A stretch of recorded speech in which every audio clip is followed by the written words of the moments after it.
السلام عليكم ورحمة الله وبركاته. الحمد لله والصلاة والسلام على رسول الله وعلى آله وصحبه ومن والاه أما بعد.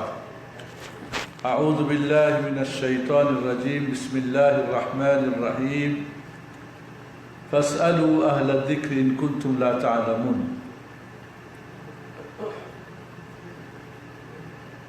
সম্মানিত উপস্থিতি এবং সকলকে আমাদের প্রীতি, শুভেচ্ছা ও মোবারকবাদ জানিয়ে শুরু করছি। আজকে আমাদের নির্দিষ্ট বিষয় হচ্ছে আপনার প্রশ্নের সঠিক উত্তর জেনে নিন। আমরা মাঝে মধ্যে আপনাদের জন্য আপনাদের প্রশ্নের উত্তরের আমরা পর্ব রাখি, কারণ আমাদের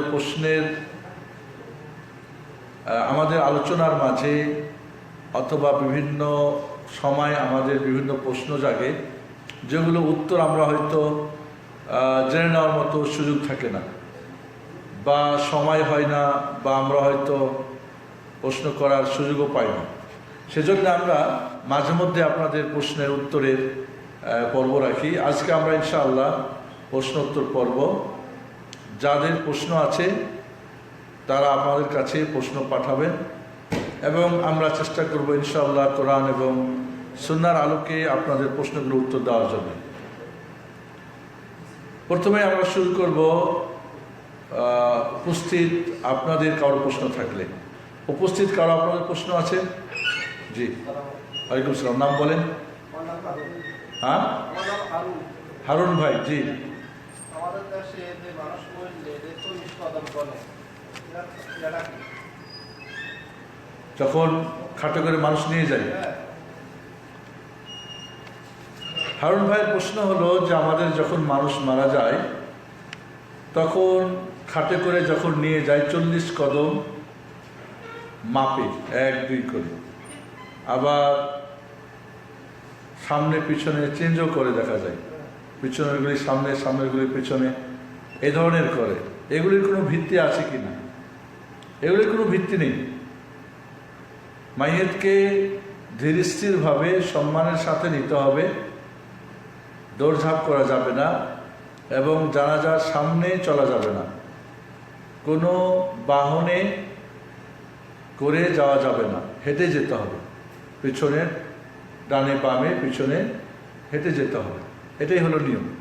বাকি 40 কদম মাপতে হবে, আগে পরে আগে পেছনে হতে হবে, এই ধরনের কোনো সুন্নত সম্মত কোনো পদ্ধতি নেই। এগুলি বানানো ছাড়া আর কিছু না। এক ভাইয়ের প্রশ্ন হলো, উজু থাকা অবস্থায় যদি রক্ত বেরিয়ে যায় তাহলে কি উজু নষ্ট হয়ে যাবে? বা প্রশ্ন যদি আমরা এমনভাবে বলি যে রক্ত বের হওয়া কি উজু ভঙ্গের কারণ? রক্ত যদি পেশাব পায়খানার রাস্তা দিয়ে বের হয় তাহলে সেটা অজু ভঙ্গের কারণ। এছাড়া শরীরের কোনো অংশ দিয়ে, মাথা থেকে হোক, পা থেকে, শরীর থেকে, সেটা যদি রক্ত প্রবাহিত হয় তাহলে উজু ভঙ্গ হবে কিনা, এখানে 2 ধরনের মত রয়েছে। একটা মত হলো যে বেশি যদি রক্ত বের হয় তাহলে সেটা উজু ভঙ্গের কারণ হবে, অল্প স্বল্প সেটা উজু ভঙ্গের কারণ হবে না। আর একটা মত হলো যে বেশি হোক আর কম হোক, পেশাব পায়খানার রাস্তা ছাড়া অন্য কোনো স্থান দিয়ে রক্ত বের হলে সেটা উজু ভঙ্গের কারণ হবে না, এবং এটাই হলো সঠিক মত ইনশাআল্লাহ। ইমাম আহমদুল হাম্বাল রাহিমাহুল্লাহকে যখন বেদাতি হুজুররা সরকারের কাছে কান ভারী করে তার বিরুদ্ধে লেলিয়ে দিয়েছিল, তখন কোরআন আল্লাহর মখলুক এই বিষয়ে ইমাম আহমদুল হাম্বালকে বাধ্য করা হয়েছিল বলতে। তিনি বাধ্য হন নাই, বরং তিনি বলেছিলেন যে কোরআন থেকে, হাদিস থেকে আমাকে একটা দলিল দিতে পারলে আমি বলবো কোরআন আল্লাহর সৃষ্টি, না হলে কোরআন আল্লাহর সিফাত, একটা গুণ, তার বাণী। তখন তাকে কঠিনভাবে প্রহার করা হয়েছিল এবং তার সমস্ত শরীর দিয়ে রক্ত যখন বের হচ্ছিল যখন তাকে ছেড়ে দেওয়া হলো, ওই মুহূর্তে তিনি গিয়ে 2 রাকাত নামাজ পড়লেন। বলা হলো ইমাম এই অবস্থায় কি আপনার উজু আছে? তিনি বললেন, যদি যুদ্ধের ময়দানে সাহাবায়ে কেরামদের জাহাদের ময়দানে রক্ত প্রবাহিত হয়ে উজু ভঙ্গ না হয়, তো আমার উজু ভঙ্গ হবে কেন? আর একটা কথা মনে রাখতে হবে, মানুষের রক্ত অপবিত্র না, মানুষের শরীরের রক্ত অপবিত্র না। তবে মহিলাদের ক্ষেত্রে তাদের পিরিয়ডকালীন যেটা বা বাচ্চা প্রসবের পরে সেটা অপবিত্র রক্ত। জি না, আমার কারো প্রশ্ন?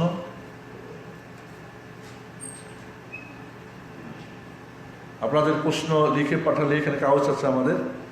জি,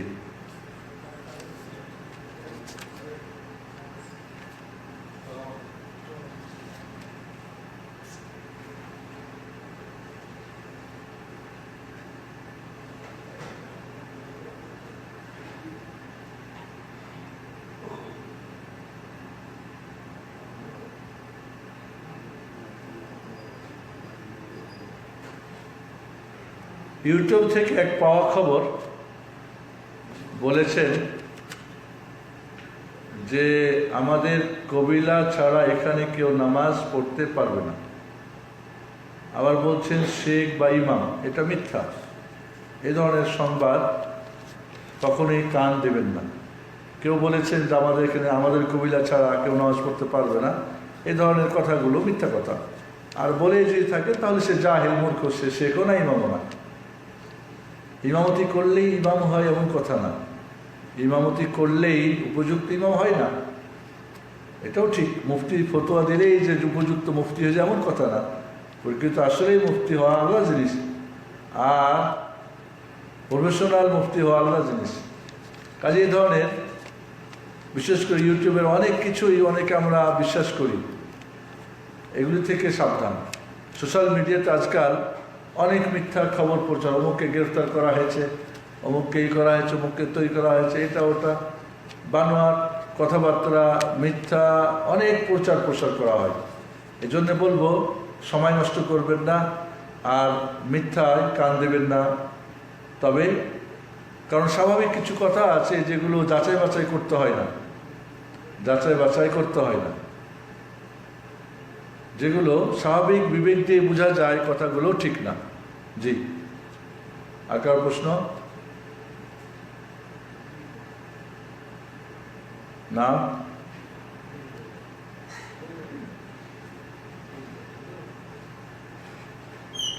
এক ভাই প্রশ্ন করেছেন আমাদের অনলাইনে, বিনা উজুতে মোবাইলে কোরআন তেলাওয়াত করার বিধান কি? আমাদের মনে রাখতে হবে, কোরআন তেলাওয়াতের জন্যে পবিত্রতা শর্ত কিনা। একটা কোরআন তেলাওয়াত আর একটা হলো কোরআন স্পর্শ করা। কোরআন স্পর্শ করার জন্যে সঠিক মত পবিত্রতা শর্ত। যদিও আর একটা মত আছে যে না, পবিত্রতা ছাড়াও কোরআন তেলাওয়াত করা যাবে, অর্থাৎ উজু ছাড়াও কোরআন তেলাওয়াত করা কি স্পর্শ করা যাবে। বাকি তেলাওয়াতের ক্ষেত্রে ছোট পবিত্রতা শর্ত না, এখানে সবাই একমত। ছোট পবিত্রতা অর্থাৎ উজু শর্ত না, উজুর মাধ্যমে ছোট পবিত্র অর্জন করা যায়। তাহলে কোরআন তেলাওয়াতের বাই হার্ট মুখস্থ কোরআন যদি স্পর্শ না করে উজু শর্ত না, এখানে কোনো দ্বিমত নেই। তবে উজু করে কোরআন তেলাওয়াত করা উত্তম, কোনো সন্দেহ নেই, সেখানেও দ্বিমত নেই। বাকি থাকলো বড় অপবিত্রতা অবস্থায় কোরআন তেলাওয়াত করা যাবে কিনা, সেখানেও কয়েকটি মত আছে। তবে গ্রহণযোগ্য মত হলো, মহিলাদের বিশেষ অবস্থায়, সেটা পিরিয়ডকালীন হোক বা বাচ্চা প্রসবের পরে হোক, কোরআন তেলাওয়াতের জন্যে এই তাদের পবিত্রতা শর্ত না। এই অবস্থায় তারা কোরআন তেলাওয়াত করতে পারবে, পারবে না এ ব্যাপারে সঠিক কোনো দলিল নেই। আর একটা হলো অপবিত্রতা, যেটা জুনবি অবস্থায়, বীর্যপাত ঘটিত কারণে অপবিত্র হলে কোরআন তেলাওয়াত করতে পারবে কিনা, এখানেও দুইটা মত রয়েছে। একটা মত হলো যে না, করতে পারবে, আর একটা মত হলো যে না, এই বিশেষ অবস্থায় কোরআন তেলাওয়াত করতে পারবে না, বাই হার্ট মুখস্থও করতে পারবে না। আর এই অপবিত্রতা গোসল করলেই চলে যাবে। কেউ গোসল করতে না পারলে বা পানি না থাকলে মাটিতে তায়াম্মুম করলেই হয়ে যাবে। কাজে এই বিষয়টা দীর্ঘ সময়ের সঙ্গে সম্পৃক্ত না, অতএব এই অবস্থায় কোরআন তেলাওয়াত করতে পারবে না। বাকি থাকলো মোবাইল স্পর্শ করে বিনা উজু। মোবাইল কিন্তু কোরআন না, মোবাইল থেকে দেখে কোরআন পড়তে পারে, কোনো সমস্যা নেই, তার জন্য উজু কোনো শর্ত নেই। এমনকি যারা বলছেন যে নারীদের বিশেষ অবস্থায় পড়তে পারবে না, কোরআন স্পর্শ করলে উজু শর্ত যারা বলছেন, তাদের জন্য এই শর্ত এখানে প্রযোজ্য না, কারণ মোবাইল কোরআন নয়, কোরআন নয়, একটা সফটওয়্যার। জি, ওয়ালাইকুম আসসালাম ওয়া রাহমাতুল্লাহ।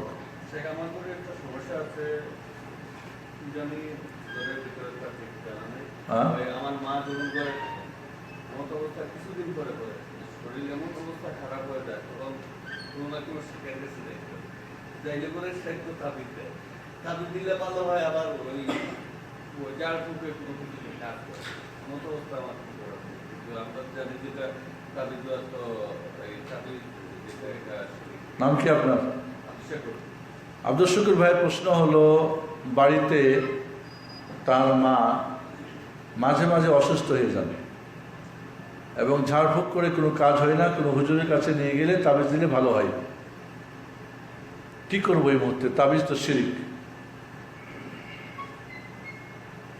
প্রথমত তার সমস্ত শরীর থেকে তাবিজ দূর করতে হবে। তার আগে, তাবিজ দূর করার আগে তার আকীদা সঠিক করতে হবে। কারণ সে যদি মনে করে যে তাবিজই আমাকে ভালো করে, তাহলে তো শিরকে আকীদা, আর এই আকীদা থাকা পর্যন্ত ঝাড়ফুঁক তার মধ্যে কোনো কাজ করবে না।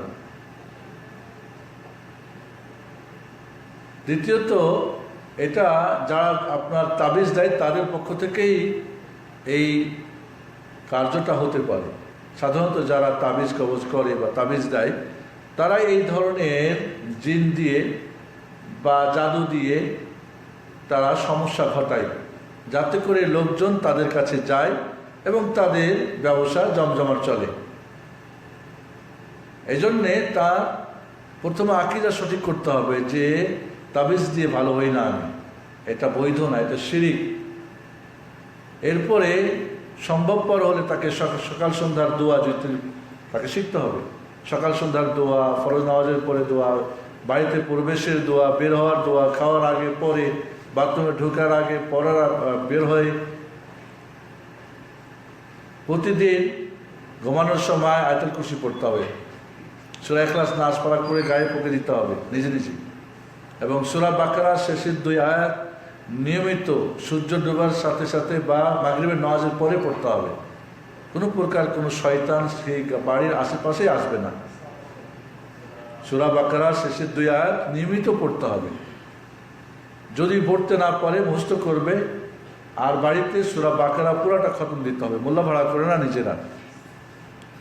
অথবা কোরআন তেলাওয়াত চালাই রাখবেন, সূরা বাকারা চালাই রাখবেন, ইনশাআল্লাহ ওই ঘরে শয়তান আসবে না। তবে তাবিজ থাকলে অবশ্যই শয়তান আসবে, এবং শয়তান তাড়ানোর সবচেয়ে সহজ পদ্ধতি হলো তাবিজ, শিরিক। কারণ আপনি যখন শিরিক করবেন তখন শয়তানের কাজ আপনি করেই ফেলেছেন, তাহলে আপনি তার বন্ধু হয়েছেন, আপনাকে আর কোনো কষ্ট সে দিবে না। এটাই হলো বাস্তবতা। এবং অনেক এই ধরনের তাবিজ কবজ যারা করেন, তারা কিন্তু নিজেরাই এই ধরনের সমস্যা ঘটিয়ে থাকে। বিশেষ করে টাকাওয়ালা যারা বাইরে থাকে, যারা ঘুমানোর সময়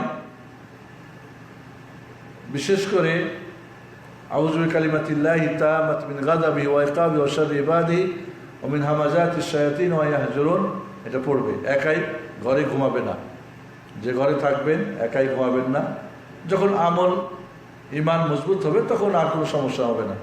তবে নর্মালিও কিন্তু কোনো এক ঘরে কোনো একজন ঘুমানো ঠিক না, হাদিসে নিষেধ রয়েছে।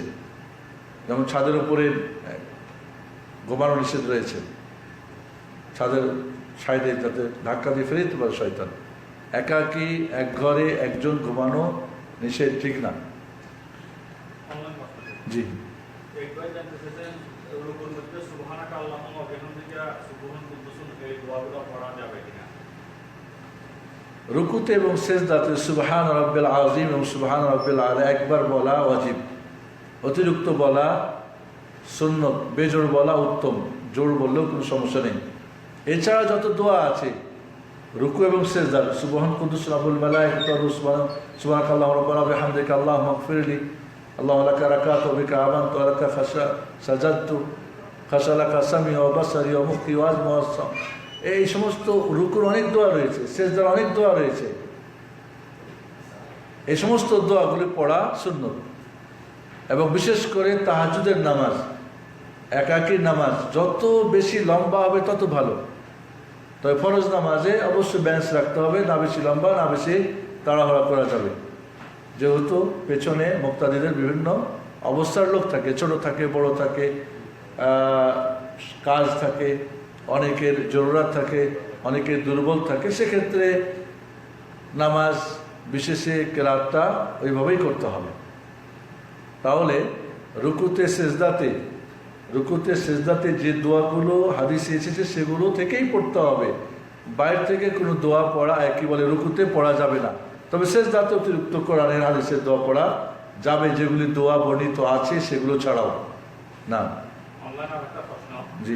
কোন জানতে চাইছে কোন সময় শরীর ক্লান্ত হলে বা অসুস্থ হলে আল্লাহর জিকির বা ইস্তেগফার মনে মনে করলে সেই জিকির আল্লাহর কাছে গ্রহণযোগ্য হবে কিনা? মাঝে মাঝে অসুস্থ বা আনইজি ফিল করলে সবচেয়ে উত্তম চিকিৎসা হলো, যখনই আপনি আনইজি ফিল করবেন, যখন আপনাকে খারাপ লাগছে, সূরা ইখলাস, নাস, ফালাক পড়ে হাতে ফু দেবেন, দিয়ে সমস্ত শরীরের মধ্যে বলিয়ে দিবেন, 3 বার করবেন। যখন আপনি, এটা শারীরিক মানসিক সমস্যার জন্য এটা অত্যন্ত উপকার হবে। কাজেই জিকির করলে বিশেষ করে মানসিক অন্তরের টেনশন দূর হয়ে যাবে। আলা বিযিকরিল্লাহি তাতমাইনুল কুলুব, জিকিরের মাধ্যমে অন্তরে প্রশান্তি আসে। কাজেই জীবন আপনি জিকির আজকার করুন, তবে জিকির রাখার জন্যে কমপক্ষে ঠোঁট জিভ নড়তে হবে। অনেকে মনে করে মুখ বন্ধ করে, না, এটা জিকির হবে না। জিকিরের জন্যে কোরআন উত্তম জিকির, নামাজ উত্তম জিকির। এরকম সমস্যা হলে নামাজ শুরু করবেন, কোরআন তেলাওয়াত শুরু করবেন, তওবা ইস্তেগফার, সুবহানাল্লাহ, আলহামদুলিল্লাহ, আস্তাগফিরুল্লাহ, দেখবেন আপনার প্রশান্তি আসবে, শারীরিক মানসিক সব সমস্যা দূর হবে। তবে এতটুক শব্দ করবে আপনার কান শুনতে পাই, কমপক্ষে জিভ ঠোঁট যেন নড়ে। জীবন নড়ে না, ঠোঁট নড়ে না, মুখ বন্ধ করে জিকির করে অনেকে দেখি কোরআন ধরে নেন বসে থাকে। এটাকে জিকির বলা যাবে না, এটাকে জিকির বলা যাবে না। জি, আপনাদের কারো প্রশ্ন? না,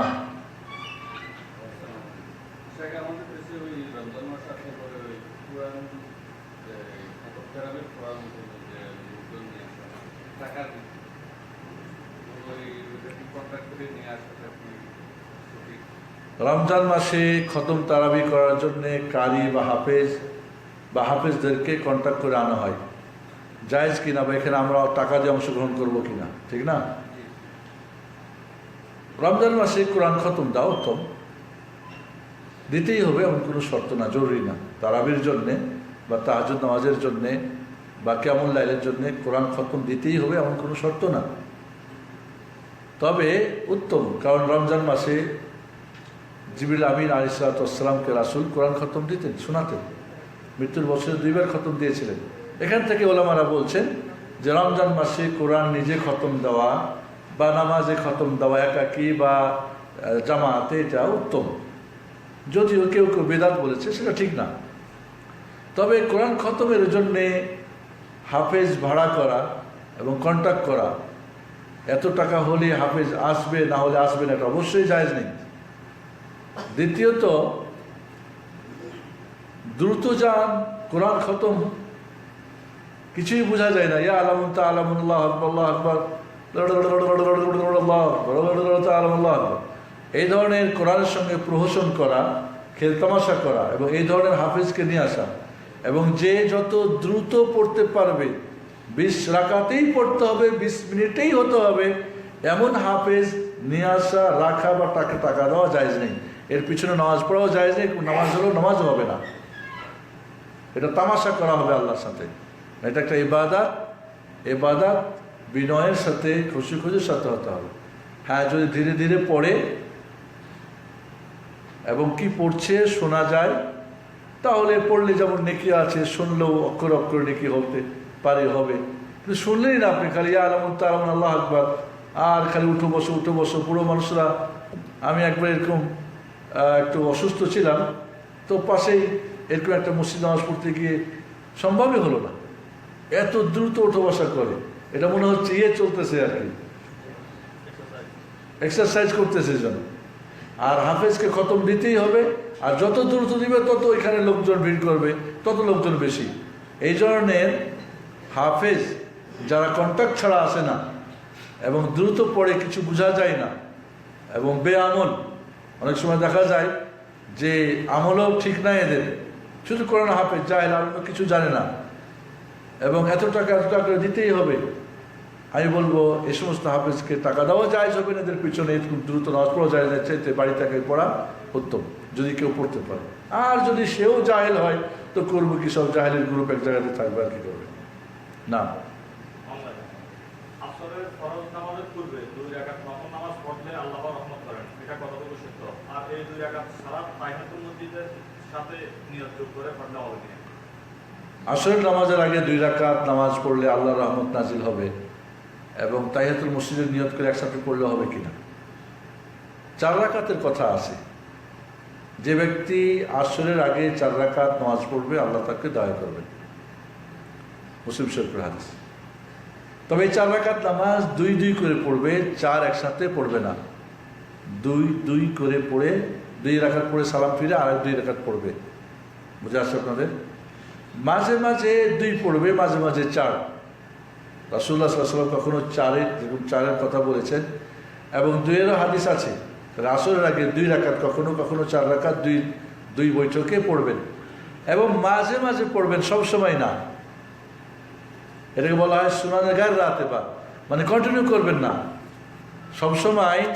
আসরের আগে এই নামাজ পড়া যাবে না। পীর সাহেব ওসিয়ত করে গেছেন, আমি মারা গেলে আমার কবরে নামাবে যে আসরের আগে 4 রাকাত নামাজ কখনো ছাড়ে নাই। তাই মুরিদরা এই নামাজটা, এবং লিখেছে পীর সাহেব বলছেন, যে যাই বলুক আমি বলছি 4 রাকাত নামাজ সবসময় পড়বা। বেদাতি তো বেদাতির নির্দেশ করবে, ঠিক না? এবং বেদাতিকে তো বেদাতিই কবরে নামাবে, এটাই নিয়ম। চোরের সঙ্গে চোরই সম্পর্ক থাকবে। এজন্য বন্ধুরা, 4 রাকাত যেটা আসরের আগে যেটা নামাজ, প্রথমত সবসময় পড়া সুন্নত নয়, মাঝে মধ্যে পড়বেন, কখনো 2 কখনো 4 পড়লে 2 বৈঠকে। এবং আপনি যখন আসরের আগে 4 রাকাত বা 2 রাকাত নামাজ পড়বেন, তখন 2 রাকাত করে পড়লে এর সঙ্গে আপনি কি করবেন? 2 রাকাত যদি পড়েন তো তাহিয়াতুল মসজিদ, তাহিয়াতুল উজু এবং আসরের আগে 2 রাকাত 3টা 101 নিয়তে পড়ে নেন, সমস্যা নেই। আর 4 পড়ে তো 2 করে প্রথম 2 রাকাতে নিয়ত করবেন তাহিয়াতুল মসজিদ, তাহিয়াতুল উজু এবং আসরের 2 রাকাত, এরপর আবার 2 রাকাত পড়বেন। 4 পড়লে তার তাহিয়াতুল মসজিদ হবে না, কারণ তাহিয়াতুল মসজিদ 2 রাকাত, 4 রাকাত তো হয় না। আরেকটা কথা মনে রাখতে হবে, যখন মসজিদে আপনি নামাজ পড়বেন, যে কোনো নামাজ, ফরজ হোক, সুন্নত হোক, নফল হোক, অটোমেটিকলি তাহিয়াতুল উজু এবং তাহিয়াতুল মসজিদ আদায় হয়ে যাবে। তবে ফজরের সময় মসজিদে গিয়ে যদি ফজরের সুন্নত পড়েন, তাহিয়াতুল মসজিদ পড়বেন না, নিয়ত করে নেবেন তাহিয়াতুল মসজিদ এবং কি বলে ফজরের সুন্নত। আর যদি বাড়িতে পড়ে নেন সুন্নত ফজরের, এটা উত্তম। সুন্নত নফল নামাজ বাড়িতে পড়া উত্তম। আফদালুস সালাতুল মারই ফি বাইতি ইল্লাল মাকতুবা, পুরুষ মানুষের উত্তম নামাজ বাড়িতেই, ইল্লাল মাকতুবা, ফরজ ব্যতিরেকে। তাহলে মসজিদে গিয়েছে, সময় আছে, তখন হয়তো আপনি আবার তাহিয়াতুল মসজিদ করতে পারেন। কারণ আমি বলছি ইজা তালাল ফজর ফালা সালাত ইল্লা রাকাতাল ফজর, ফজর হয়ে গেলে ফজরের 2 রাকাত সুন্নত ছাড়া অন্য কোনো নামাজ পড়া যাবে না। মাসালা একটা হাদিস বুঝা দিয়ে দিলেন, আর 3টার খবর নাই, এমন মুফতি বড় মুসিবত। আর একটা শুনলে ওর মাথা খারাপ করে না, এটা হতেই পারে না। আসলে আপনি মাযহাবের হুজুর, আপনি একখান হাদিস জানেন, তা হয়তো দুর্বল জানেন, আর 2টার খবর রাখেন না। আর হলেও বলবেন যে এটা আমাদের মাযহাবের ফতোয়া, কমনভাবে ফতোয়া দিবেন না। কেউ যে মাযহাবি মুফতি হয় বলে দিতে হবে এটা আমাদের মাযহাবের ফতোয়া। হাদিস থাকলে হাদিস, কোরআন থাকলে কোরআন, না থাকলে আমাদের কিয়াস বলে আমাদের রায়। কমনভাবে দিলে দেখা যাবে এর বিপরীত ফতোয়া শুনলে তখন মাথা খারাপ করে দেয়, মুসিবতটা এখানে আমাদের অনেক সময় হয়ে যায়। লেখা কি এর চেয়ে বড় করা যায় না? আমি একজন মুসলমান, আলহামদুলিল্লাহ, নামাজ পড়িও কাজ করি খাই, আমি আর কিছুই প্রয়োজন মনে করি না।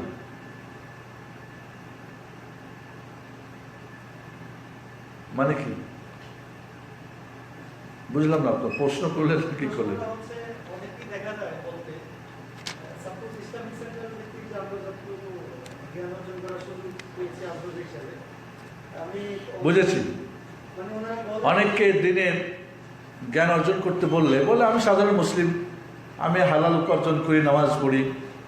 আপনি হালাল উপার্জন করেন, হারাম করেন, কিসের গ্যারান্টি আছে? আপনার জ্ঞানই নাই, মূর্খ। আপনি জাহিল, হালাল খান না হারাম খান কি জানেন আপনি? বেশিরভাগ মানুষ হালাল হারাম জানেই না, মনে করেন হালাল হারামের চলে। অনেক মানুষ নামাজ পড়েন, ঠিক আছে হুজুর আপনি নামাজ পড়েন, আপনার নামাজটা কি ঠিক আছে?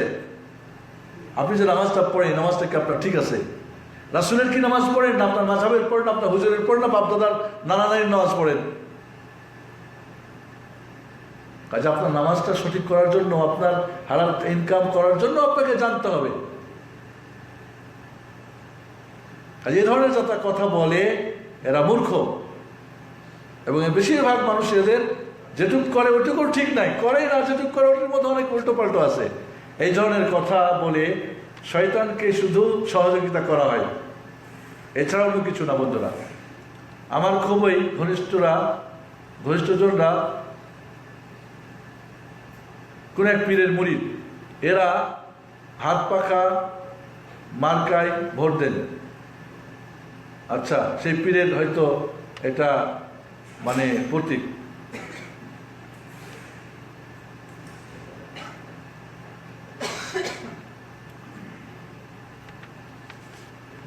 পীর মুরিদি সিস্টেমটা শরীয়তে সম্পূর্ণভাবে অগ্রহণযোগ্য। আমার দেশীয় যে পীর মুরিদি সিস্টেম, এটা সম্পূর্ণ বিদআত এবং সম্পূর্ণ ধর্ম ব্যবসায়ীদের বানানো একটা চমৎকার সুন্দর পদ্ধতি। পীর মুরিদি সিস্টেম ইসলাম অ্যালাউ করে না।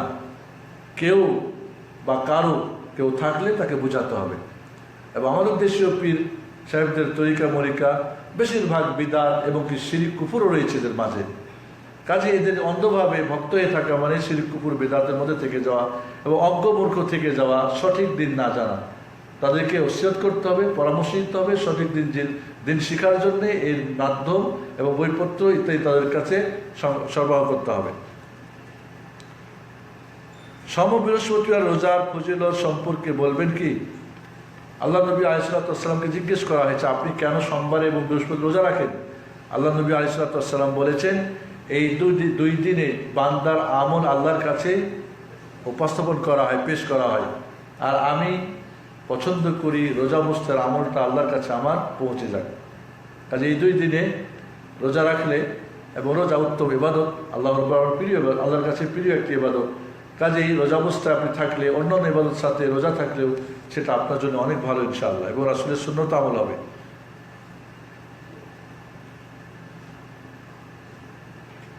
তালাকপ্রাপ্ত স্ত্রীকে পুনরায় বিয়ে করা যাবে কিনা সংক্ষেপে বলবেন কি? যদি তালাকপ্রাপ্ত স্ত্রী ফেরতযোগ্য তালাকের মধ্যে থাকেন, 1 তালাক দিয়েছেন, 3 পিরিয়ডের মধ্যে ফেরত নেবেন, কাজে অথবা কথার মাধ্যমে, কাজ দ্বারা অথবা কথার দ্বারা। 2য় তালাক দিয়েছেন, 3 পিরিয়ডের মধ্যে আপনার সেই স্ত্রী, তবে কাজের মাধ্যমে বা কথার মাধ্যমে ফেরত নিতে হবে। যখনই 3 তালাক হয়ে যাবে তখন আর তাকে ফেরত নেওয়া যাবে না, তার ইদ্যত শেষ হবে। নর্মালি অন্য কোথাও বিয়ে হলে সেই স্বামী যদি তার সঙ্গে ঘর সংসার হয়, মিলমিশা হয়, এরপর ওই স্বামী মারা যায় বা তালাক দিয়ে দেয়, তার ইদ্যত শেষে হলে আগের স্বামীর কাছে ফিরে আসতে চাইলে বা নিতে চাইলে দুইজনে আবার নতুন করে বিয়ে শাদী করতে পারবে। এক তালাক এবং দ্বিতীয় তালাক দেওয়ার পরে যদি ইদ্যতের মাঝে ফেরত না নেয়, 3 পিরিয়ড পার হয়ে গেছে, তারপরে ফেরত দিতে চাইলে ফেরত দিতে পারবে, তবে নতুন করে বিয়ে করতে হবে, মোহর সাক্ষী ইত্যাদি দিয়ে নিতে পারবে। প্রথম এবং দ্বিতীয় তালাকের সময়সীমা 3 পিরিয়ড পার হওয়ার পরে যদি ফেরত দিতে চাই, অন্য জায়গায় বিয়ে দিতে হবে না, অন্য জায়গায় বিয়ে হতে হবে না, ফেরত দিতে পারে, তবে নতুন করে।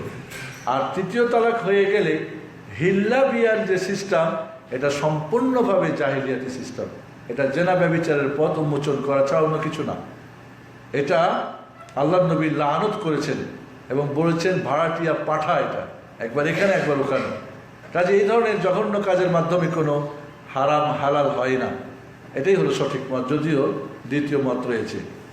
জি, আমার এক চাষি 2 বছর আগে হজ করেছেন, এরপর থেকে জুমার দিন জোহরের ওয়াক্তে মহল্লার মেয়েদেরকে নিয়ে সালাতুত তাসবিহ নামাজ আদায় করেন, এটা কতটুকু শরীয়ত সম্মত? আবার বলেন।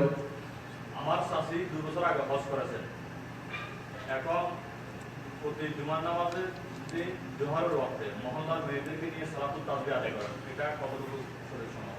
চাচি, আমাদের ভাই প্রশ্ন করেছেন, চাচি 2 বছর হজ করেছেন, এখন প্রতিদিন উনি জুমার নামাজের দিন, জুমার নামাজের পরে বা জোহরের সময় মহল্লার মহিলাদেরকে নিয়ে চাষতে নামাজ পড়েন, সালাতুত তাসবিহ। সালাতুত তাসবিহর নামাজ সুসাব্যস্ত না, সঠিক না। কারণ এই হাদিসের, যদিও অনেকে হাদিসটাকে জাল বলছেন, কেউ জয়ী বলেছেন, কোনো কোনো মুহাদ্দিসিনরা সহিহ বলেছেন, তবে এই হাদিসের মর্ম অর্থ সম্পূর্ণ ইসলাম বিরোধী, দিনের বুনিয়াদ বিরোধী। কেমনে? কারণ হাদিসের অংশ কথা হলো প্রতিদিন পড়ো। আল্লাহ নবী তার চাচা আব্বাস বিন আব্দুল মুত্তালিবকে বলেন প্রতিদিন পড়েন সালাতুত তাসবিহ, আর না হয় সপ্তাহে একদিন, না হলে মাসে, না হলে বছর, না হলে জীবনে একদিন, আপনার জীবনের সব মাফ হয়ে যাবে। এটা কি ইসলামের গুণই হয়? তাহলে আপনার কিছু করার দরকার নেই, সপ্তাহে বা মাসে একদিনকে পড়ে নেবো, শেষ। এই হাদিসের মর্ম কথাটাই শরীয়ত বিরোধী কথা। কাজে যদিও তার বর্ণাসূত্র কারো মতে শুদ্ধ হলেও সেটা গ্রহণযোগ্য নয়। এবং সালাতুত তাসবিহ আল্লাহ নবী আলাইহিস সালাম নিজে বা সাহাবায়ে কেরাম বা তার ইমামরা পড়তেন বলে তারও কোনো দলিল নেই। কাজে এটা সুসাব্যস্ত না। এছাড়া উনি এখন গ্রামের সবাইকে লইয়া জুমার দিনে একসাথে করিয়া পড়েন, এটা পাক্কা বিদআত, কোনো সন্দেহ নেই। এবং এটা পাপের কাজ, কোনো নেকির কাজ নয়। আজকাল আমাদের দেশে মানে মহিলাদের মধ্যে খুব প্রচণ্ড আকারে বেদাত প্রচার প্রসারিত করা হচ্ছে, সাবধানের থেকে।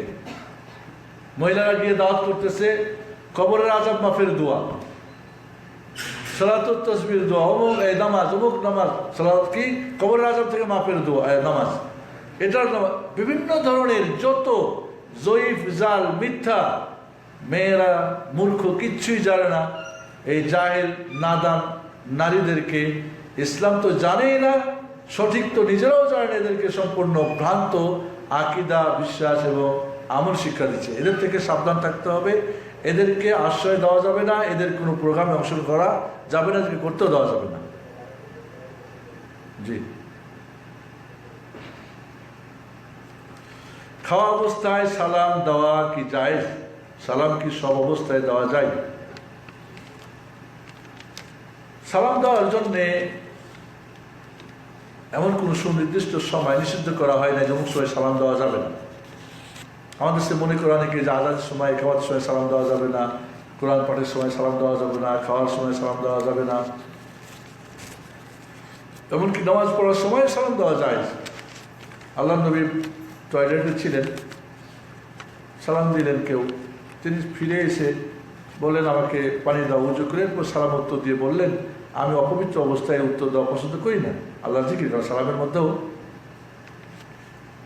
তাহলে উনি নিষেধ করেন নাই যে সালাম দিও না, বরং উত্তর দেন নাই। আপনি দিতে পারবেন না, দিতে পারবেন, তবে উত্তম।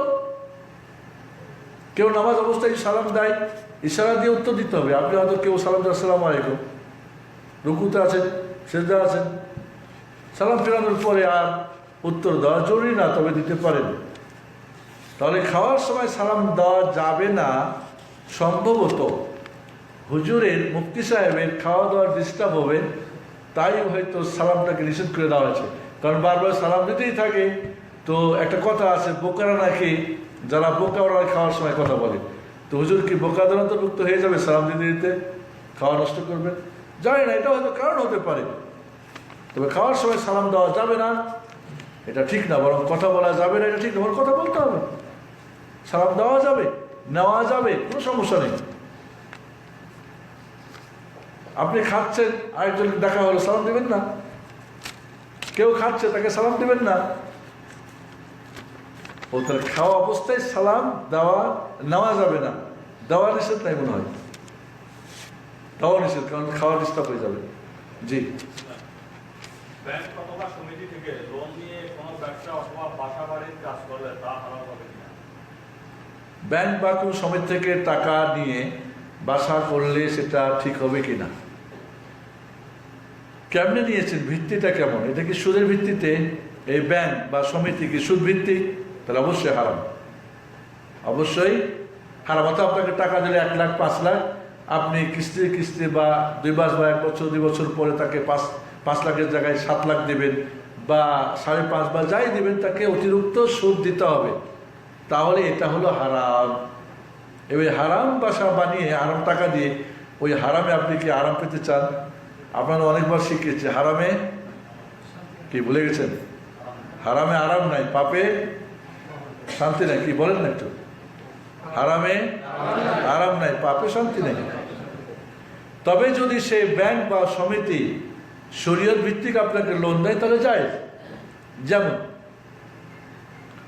আপনার মাল ম্যাট্রেস কিনে দিবে ব্যাংক বা সমিতি, আপনার হয়তো রড লাগবে, আপনার সিমেন্ট লাগবে, আপনার বাড়ি লাগবে, আপনার কংক্রিট লাগবে, ঠিক আছে, আপনার হয়তো বাঁশ কাঠ লাগবে, এগুলো সব সাপ্লাই দিল। সমস্ত সাপ্লাই মনে করার খরচ হলো 10 লাখ ব্যাংকের বা সমিতির। কিন্তু এখানে এই 10 লাখের জায়গায় হয়তো 11 লাখ টাকা সে কী করলো, 1 লাখ টাকা বাড়িয়ে দিল, কারণ বাকিতে আপনার কাছে বিক্রি করলো এগুলো, ঠিক না? বাকিতে আপনি পরে কিস্তিতে পরিশোধ করবেন এবং কিস্তি বসিয়ে দিল, সেক্ষেত্রে জায়েজ রয়েছে। তবে শর্ত হলো, কোনো কারণে কিস্তি দিতে দেরি হলে যদি আপনার উপর জরিমানা বসায়, তাহলে হারাম হয়ে যাবে, কারণ জরিমানাটা হয়ে যাবে সুদ, জরিমানাটা হয়ে যাবে কি সুদ। তবে যদি এমন হয় যে তুমি যদি একটা কিস্তি দিতে দেরি করো, তাহলে তোমাকে কিস্তি একসঙ্গে 2টা দিতে হবে, অথবা তোমাকে 2000 বা 5000 বেশি দিতে হবে, এবং লাস্টে গিয়ে তোমার হিসাব থেকে সেটা তোমারই থাকবে, অর্থাৎ মালের উপরে থাকবে। এই না যে অতিরিক্ত এটাকে ব্যাংক বা সমিতি পেয়ে যাবে। বোঝা গেছে কথাটা? কাজেই সাধারণত আমাদের দেশে সমিতি আর ব্যাংক যেটা বলছেন প্রশ্নে, সেটা সুদ ভিত্তিকই হয়ে থাকে, এটাই স্বাভাবিক, ঠিক কিনা? আর সেটা হলো অবশ্যই হারাম, জায়েজ নেই। জি। জুমার খুতবার শেষে খতিব সাহেব যখন দোয়া করে, তখন কি মুনাজাত ধরা যাবে? অনেকেই দেখি মুনাজাত করে। ইমাম সাহেব যখন জুমার দিনে খুতবায়, দ্বিতীয় খুতবায় দোয়া করবেন, তখন মোনাজাত বা দোয়া করা যাবে কিনা, আমিন আমিন বলতে হবে কিনা? যদি ইমাম সাহেব বৃষ্টির পানির জন্য দোয়া করেন, আল্লাহ আগিসনা গাইসান মুগীসান হানিয়াম মারিয়া আল্লাহুম্মা রাহমাতাকা নারজু, মানে বৃষ্টির জন্য দোয়া করেন, তখন ইমাম সাহেবের সুন্নত হলো তিনি হাত উঠাবেন, দোয়া করবেন এবং সকলেই হাত উঠিয়ে আমিন আমিন বলবেন। অথবা বৃষ্টি বন্ধের জন্য যদি দোয়া করেন, ইমাম সাহেব বৃষ্টি হচ্ছে, সব ডুবে যাচ্ছে, ফ্লাডেড হয়ে যাচ্ছে, বন্যায় কবলিত, এখন বৃষ্টি বন্ধের জন্য দোয়া করছে যে আল্লাহ হাওয়ালাইনা ওয়ালা আলাইনা আল্লাহ আকাম আল্লাহ, মানে আল্লাহ পানি অন্যদিকে দাও, আমার দিকে না। এই দোয়া যদি করে, ইমাম সাহেব হাত উঠাবেন এবং মুক্তাদিরা বা উপস্থিত মুসল্লিরাও হাত উঠিয়ে সবাই আমিন আমিন বলবেন। এছাড়া অন্য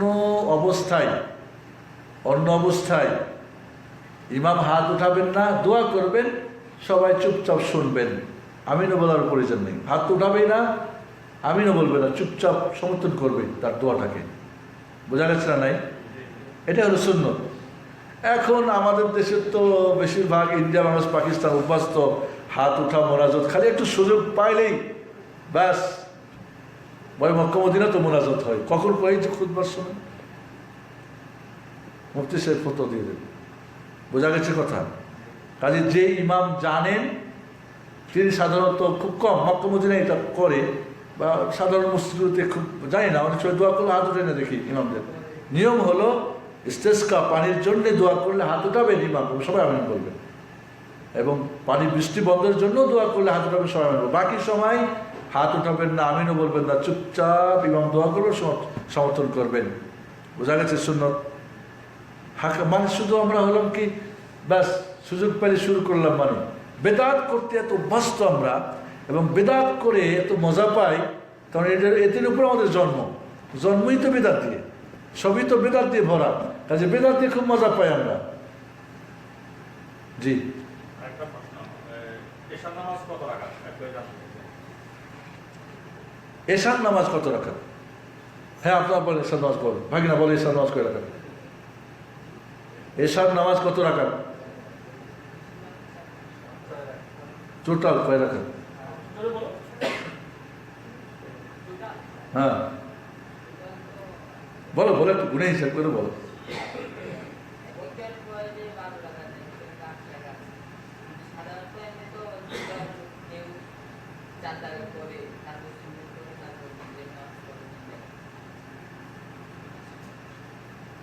কেউ বলে 12, কেউ বলে 8, কেউ বলে 17।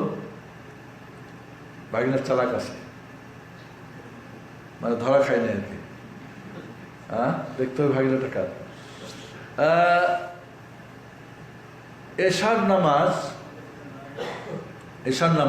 এশার নামাজের আগে 2 রাকাত সুন্নত আছে, মাঝে মধ্যে কন্টিনিউ করবেন না। 4 রাকাতের হাদিস গ্রহণযোগ্য নয়। 2 রাকাত এশার নামাজের আগে সুন্নত মাঝে মাঝে পড়বেন। মসজিদে গেছেন বেশিরভাগ 2 রাকাত তাহিয়াতুল মসজিদ পড়বেন এশার নামাজের আগে। মাগরিবেরও তাই, তাহিয়াতুল মসজিদ পড়বেন মাঝে মধ্যে। মাগরিবের আগে 2 রাকাত সুন্নত আছে মাঝে মধ্যে, এশার আগে 2 রাকাত সুন্নত আছে, সুন্নত মনে করে পড়বেন মাঝে মাঝে। তখন তাহিয়াতটাও নিয়ত করে নেবেন, একসঙ্গে হয়ে যাবে 2টা।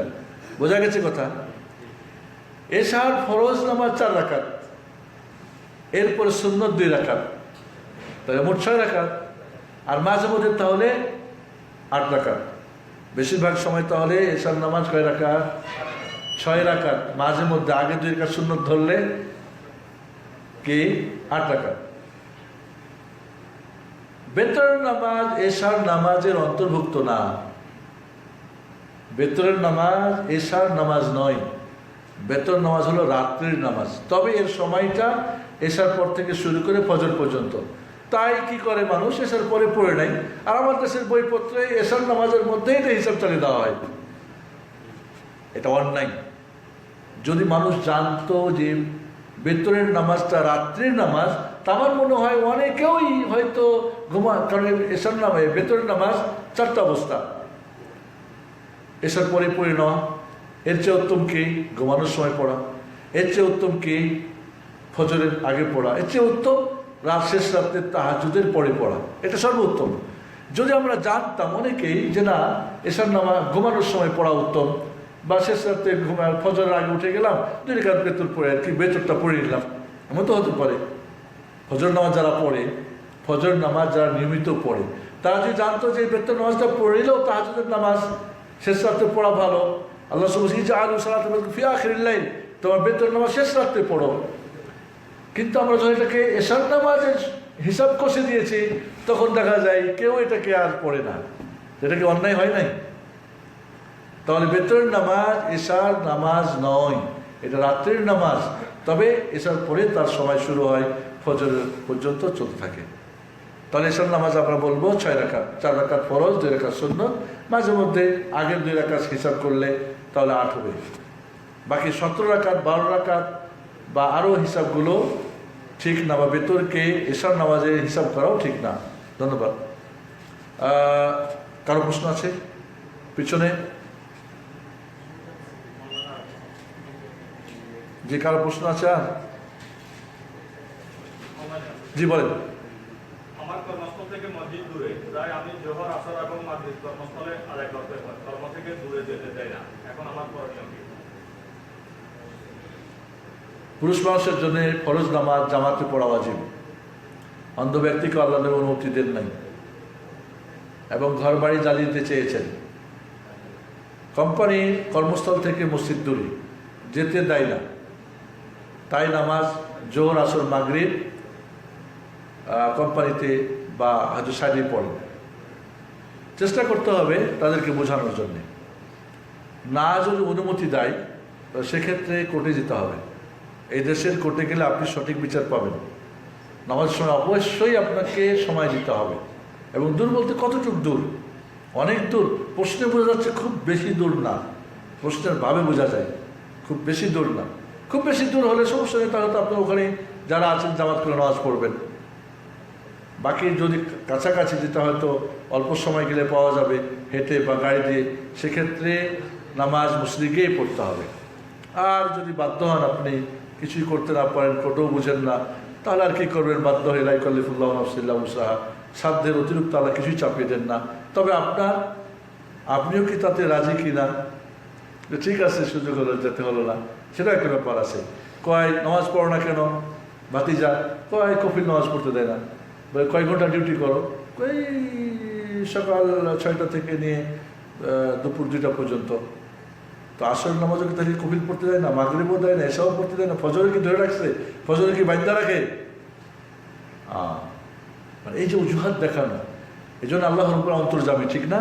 মহান রব্বুল আলমীকে ফাঁকি দেওয়া যাবে না। সত্যিই যদি বাধ্য হয়ে আপনি কিছু করেন, আল্লাহ মহান জানেন যে এটা বাধ্য হয়ে করেছে বান্দা। বাকি যেটা বাধ্য না, ঠিক আছে আপনি জোহর, আসর, মাগরিব জামাতে যান না, ফজরে কি যান? আমাদের যে ভাই প্রশ্ন করছেন তাকে বলছিলাম, কিন্তু ভুল বুঝবেন না, আপনাদের জিজ্ঞেস করতেছি। ফজরে কি আমরা যাই? তখন কোন কফিল আমাকে যেতে নিষেধ করে? তখন কোন মসজিদ আমার কাছে নাই? বড় কঠিন। জি, অনেক সময় প্রশ্ন করে মানে নিজে একটু সান্ত্বনা নেওয়া, মানে প্রবোধ দেওয়া আর কি, যা ঠিক আছে আমি যা করি তা ঠিক আছে, এমনটা যেন নয়, কারণ আল্লাহ কিন্তু অন্তর্জামী। জি, আমাদের সময় শেষ। আর একটা প্রশ্ন। জি রিয়াজ।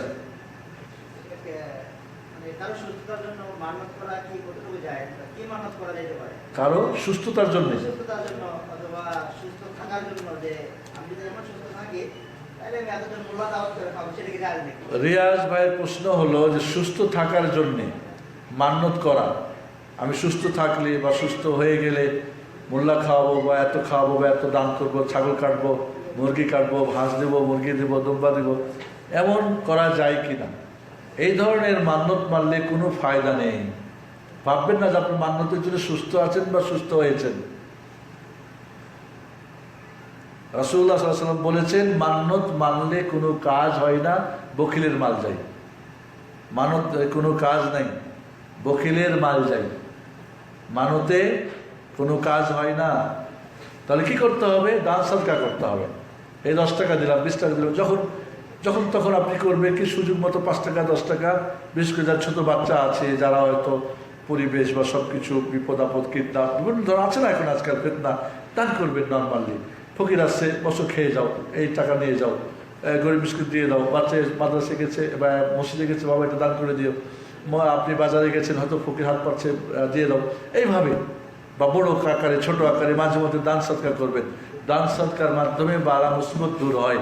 এর আগেও বলেছি, ইবনুল কাইয়িম রাহমাতুল্লাহ আলাইহি বলছেন, দান সৎকার এত বড় আশ্চর্য একটা মানে ইবাদত, এমনকি কোনো কাফেরও যদি দান সৎকার করে তাহলে তার বিপদ আপদ আল্লাহ দূর করে দেন। এই জন্যে দান সৎকার করবেন বিশেষ করে।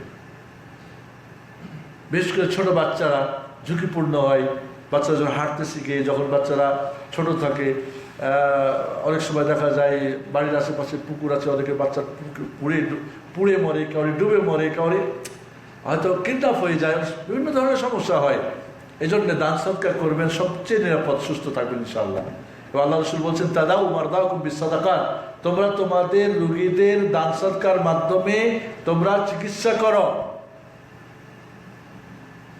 কারণ দান সৎকার মাধ্যমে আল্লাহ রাব্বুল আলামিনের সন্তুষ্টি অর্জন করা যায়, তার রাগ নিভে যায় আর আল্লাহ যদি সন্তুষ্ট হয়, রাগটা মিটে যায়, তখন তো আমার আপদ বিপদ দূর করবে, এটাই তো স্বাভাবিক। আর এই জন্য আপনাদের বলছে আকিকা এটা দান সৎকার একটা অন্তর্ভুক্ত। দান সৎকার আকিকার মাধ্যমে বাচ্চারা সুস্থ থাকে। ধন্যবাদ। আর একটা প্রশ্ন আছে, শেষ করুন। একটা প্রশ্ন আছে। জি। আমাদের দেশের বেশিরভাগ দোকানে সারা মাস বাকিতে পণ্য বিক্রি করে বাজার থেকে বেশি দাম নেই, এটা কি জায়েজ? বাকিতে নগদে কম, বাকিতে বেশি, এটাকে বলা হয় মুদায়না। এই ব্যবসাটা জায়েজ কিনা, আমাদের দুই ধরনের মত আছে। তবে ইনশাআল্লাহ জায়েজ যারা বলেছেন তার পক্ষে দলিল আছে, জায়েজ, বাকিতে জায়েজ, তবে ঝুঁকিপূর্ণ। ঝুঁকিপূর্ণ মানে হয়তো 1 মাসের জন্য বাকি দিয়েছিল, দিতে পারলো না, সামনের মাসে এটা ডবল দিয়ে দিবি, এটা সম্পূর্ণ সুদ, হারাম। তখন সেটা কি হয়ে যাবে? সম্পূর্ণ হারাম হয়ে যাবে। আর বাকির দামে ফাঁকি যে নিবে এমন যদি নিয়ত থাকে, তাহলে এটা হারাম, যায় নেওয়া। কারণ যদি নিয়তটাই থাকে গড়িমসি করে ডানে বামে, আজকে এই দোকানে খাই, সামনের মাসে ওই দোকানে খাই, মানে তাহলে তার জন্য নেওয়া হারাম এবং খাওয়া হারাম। যদি তার মনে এরকম শয়তানি থাকে, তো এটা নেওয়া এবং খাওয়া দুটাই হারাম তার জন্যে। বাকি নিয়েছে, দিবে, কিন্তু হয়তো কোনো সমস্যা ঘটে গেছে, হয়তো যে আয় ইনকাম কম হয়েছে বা বেতন ছিল, হয়তো অন্য কোনো ঝামেলায় খরচ বেশি হয়ে গেছে, বলে আসতে হবে। সময় হয়ে গেলে, ভাই আমার এরকম সমস্যা, আমাকে আর 10টা দিন বা 1 সপ্তাহ সময় দাও। কারণ বেচারা আপনার উপর অনুগ্রহ করেছে। তবে অনুগ্রহের নামে বেশি জুলুম করবেন। নগদে হয়তো 10 টাকা, বাকি হয়তো 12 টাকা, কিন্তু বাকিটা আপনি নেবেন 20 টাকা ডবল, এমন জুলুম করবেন না। বিপদে পড়ে মানুষকে কায়দায় ফেলে, কি বলে কায়দায় ফেলে নাকি একটু মুচড়ে নেওয়া, এমনটা করবেন না। একটা জামাতের নামাজ 1 রাকাত না পেলে পরে ইমামের শেষ বৈঠকে আমি কি পুরো তাসাউদ করবো নাকি আত্মায়িত করে বসে থাকবো? 1 রাকাত নামাজ পেয়েছেন, 1 রাকাত নামাজ তাহলে না পেলে 1 রাকাত নামাজ পাইনি, তাহলে প্রথম বৈঠক আত্মাহিয়াত পড়বে, কোনো সন্দেহ নেই। দ্বিতীয় বৈঠকে তো ইমাম সাহেব কি করবে? আত্মাহিয়াত সঙ্গে দুরূদ শরীফ পড়বেন, দোয়া মাসা ইত্যাদি পড়বেন। তিনি কি করবেন? আত্মাহিয়াত পড়ে বসবেন না আরও কিছু অতিরিক্ত পড়বেন? পড়বেন, বসে না থেকে পড়বেন। আত্মাহিয়াতের সঙ্গে আপনি দুরূদ শরীফ পড়বেন, অন্যান্য দোয়াও পড়বেন, কোনো সমস্যা নেই, এটাই উত্তম। এমনকি প্রথম বৈঠকে দুরূদ পড়া উত্তম। কেউ যদি অন্যান্য দোয়া পড়ে সেটাও যায়, কোনো সমস্যা নেই। যেটা আমরা মনে করি যে প্রথম বৈঠকে ভুল করেও যদি কেউ দুরূদ পড়ে নাই, তাহলে সাউসেজদা করতে হবে ওয়াজিব, এটা সঠিক না, সঠিক মত নয়। বরং প্রথম বৈঠকেও দুরূদ পড়বেন সুযোগ পাইলে। আর দেখেন যে ইমাম দেরি করছে, তো দোয়াও পড়ে, সমস্যা নেই, তবে জরুরি না, শুধু আত্মাহিয়াত পড়া ওয়াজিব। এরকম দ্বিতীয় বৈঠকে আপনার সালামের বৈঠক না, কারণ আপনার আরও 1 রাকাত বাকি আছে, সেক্ষেত্রে আপনি আত্মাহিয়াত পড়ে অন্য কিছু পড়বেন কিনা? জি পড়বেন, বসে থাকবেন কেন? চুপচাপ বসে সময় নষ্ট করবেন কেন? পড়বেন, কোনো সমস্যা নেই ইনশাআল্লাহ। খালাস।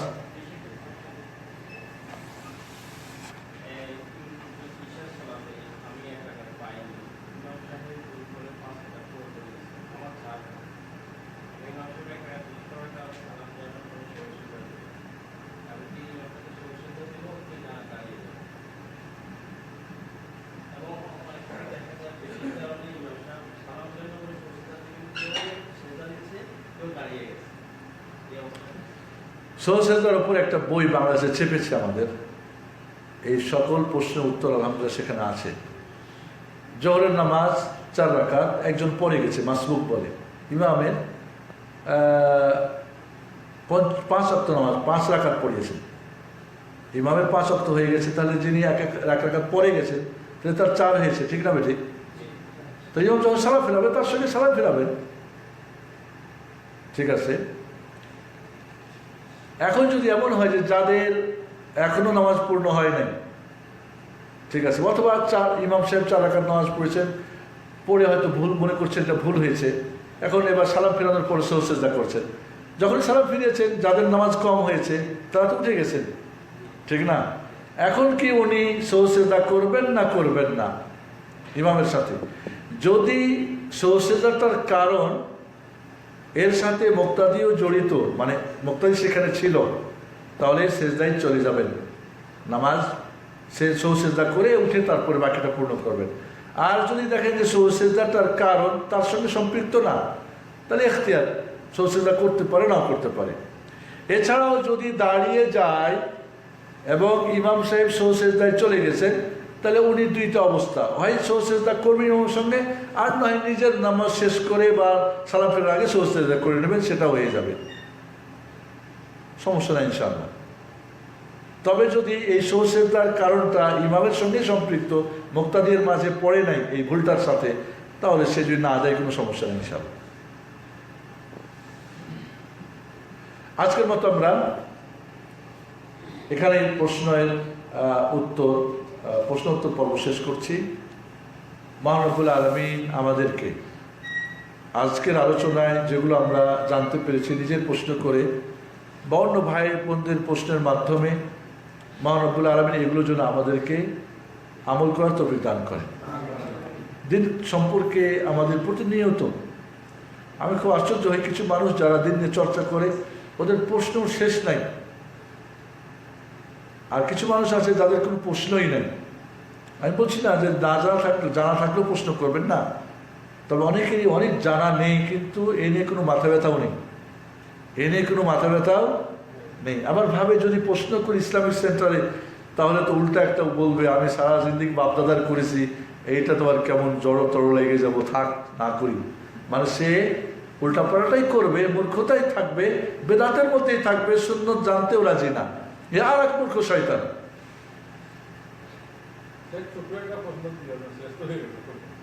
জি, বাড়ি কোথায়? বাড়ি কোয়ানে? ও শাহজালাল মাসুদ, তাই তো উত্তর দিতে হবে, বলেন।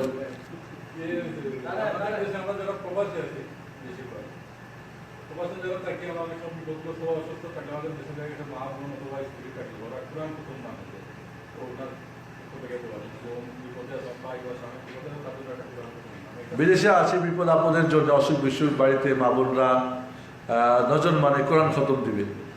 আগে বলছি, কোরআন খতম আপনি অসুস্থ হওয়ার জন্য কোরআন খতম নয়, এরকম সিস্টেম নাই শরীয়তে। তবে কোরআন খতম দিয়ে দোয়া করতে পারে যে আল্লাহ কোরআন পড়লাম বা 2টা 4টা 5টা সূরা পড়লাম, এর অসিলায় বাচ্চাটার আমার সুস্থ রাখো, ভালো রাখো, সুস্থ করো, বিপদ মুক্ত করো, জায়েজ আছে অসিলা করা। বাট কোরআন খতম দিয়ে বক্সটাই দিবে আপনার নামে, এমন সিস্টেম জায়েজ নেই। বা নজর মানবে, এক কোরআন খতম দিব, যদি নজর মানে নজর পূরণ করতে হবে, বাকি এই নজরের দ্বারা কি আপনার কোনো উপকার প্রকৃত হবে, সেটা হলো কথা। তো যেটা তারা হবে না, কেন আপনি করবেন? সবচেয়ে উত্তম দান সরকার, যেটা একটু আগে বলেছি, দোয়া দোয়া দোয়া করতে পারে, রোজা রাখতে পারে। রোজা রাখলাম আজকে, আল্লাহ এই রোজার ওসিলাই এই কোরআন খতম করলাম।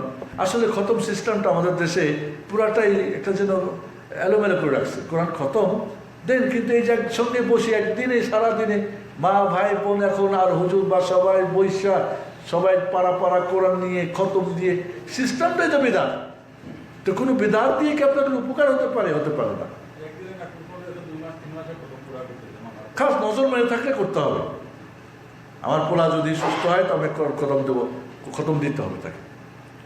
তখন যদি তার নজর মানে নিজের উপরে অজীব করে নেওয়া, যদি শর্ত পূরণ হয়ে যায় পূরণ করতে হবে।